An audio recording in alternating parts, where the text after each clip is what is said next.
سو جو چیزیں اللہ تعالیٰ کی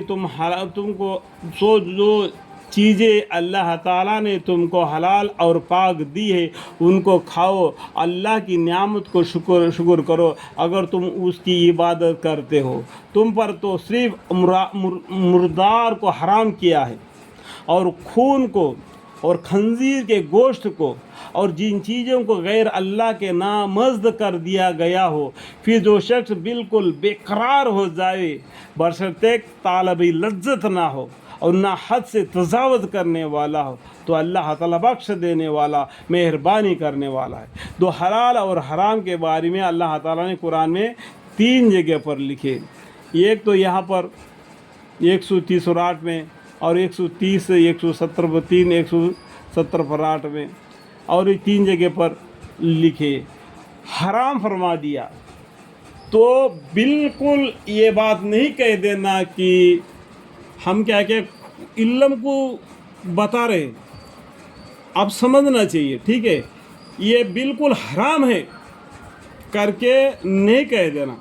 اللہ تعالیٰ کچھ لوگوں کے لیے وہ چیزیں حلال ہے، خنزیر کو چھوڑ کے۔ کب حلال ہے؟ پھر جو شخص بالکل بے قرار ہو جاوے بشرطیک طالب لذت نہ ہو اور نہ حد سے تجاوز کرنے والا ہو، تو اللہ تعالیٰ بخشنے دینے والا، مہربانی کرنے والا ہے۔ عام لوگوں کے لیے تو حرام ہے، ان لوگوں کے لیے اللہ تعالیٰ بخشنے والا ہے، مہربانی کرنے والا ہے، ان کے لیے حلال کر کے نہیں بتانا، ٹھیک ہے؟ اور جن چیزوں کے بارے میں محض تمہارے جھوٹی زبانی دعویٰ یہ ہے کہ ان کے نسبت یوں مت کہا دیا کرو کہ یہ فلانی چیزیں حلال ہے اور یہ فلانی چیزیں حرام ہیں، جس کا حاصل یہ ہوگا کہ اللہ پر جھوٹی تہمت لگا دو گے۔ بلا شک جو لوگ اللہ پر جھوٹ تہمت لگاتے ہیں اور فلاح نہ پاویں گے، ٹھیک ہے؟ میں اس سے پہلا بتایا نہیں، جو آیتوں کی ماری میں بالکل یہ نہیں کہنا کہ یہ حرام ہے یہ حلال ہے، تو اس میں کچھ اللہ تعالیٰ نے ڈھیل دے دیا ہے۔ اللہ پر جھوٹ تہمت لگا دو گے، بلا شک یہ لوگ اللہ پر جھوٹ تہمت لگاتے ہیں اور وہ فلاح نہ پاویں گے۔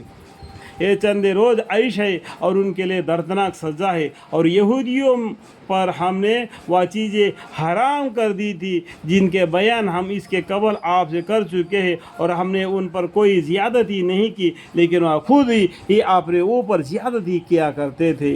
پھر آپ کا رب ایسے لوگوں کے لیے جنہوں نے جہالت سے برا کام کر لیا پھر اس کے بعد توبہ کر لی، کب کیا؟ جہالت سے، انجانے میں غلطی ہو گیا، اگر جان کر بھی غلطی ہو گیا تب بھی اللہ سے معافی مانگنا، اللہ مجھے معاف فرما، یا اللہ مجھے معاف کرنا، میری یہ غرض تھی اس لیے میں نے یہ گناہ کیا، اللہ کو سب معلوم ہے، ٹھیک ہے؟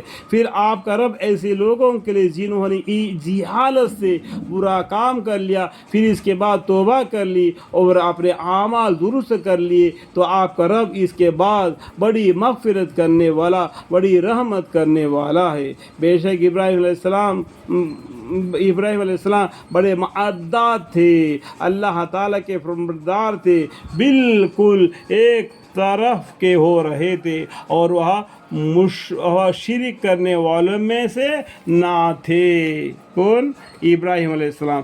ہم ابراہیم علیہ السلام کے سنت پر چلنے والے کون ہیں؟ ہم حضرت محمد مصطفیٰ صلی اللہ علیہ وسلم کی امت ہے، ٹھیک ہے؟ جو ابراہیم علیہ السلام کے زمانے میں ان کو 2 بیٹے پیدا ہو گئے، اسماعیل علیہ السلام اور اسحاق علیہ السلام۔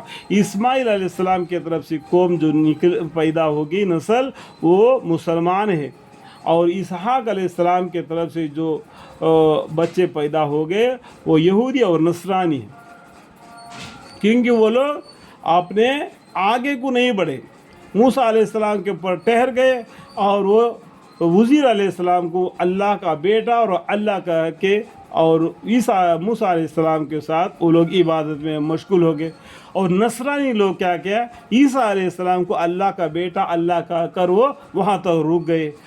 محمد مصطفیٰ صلی اللہ علیہ وسلم کی امت آگے بڑھی، اور محمد مصطفیٰ صلی اللہ علیہ وسلم اور عیسیٰ علیہ السلام کے بیچ میں زمانہ 500 سال کا ہے، 500 سال کے بعد میں محمد مصطفیٰ صلی اللہ علیہ وسلم یہ دنیا میں تشریف لائے.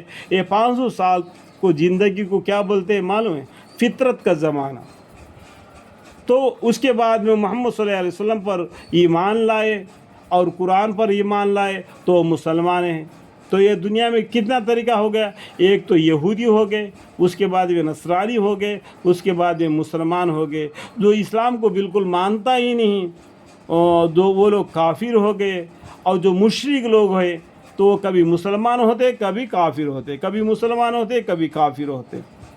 تو معلوم ہو گیا کہ 5 قسم کے لوگ. اللہ تعالیٰ ہمیں آپ کو سمجھنے کی توفیق عطا فرمائے.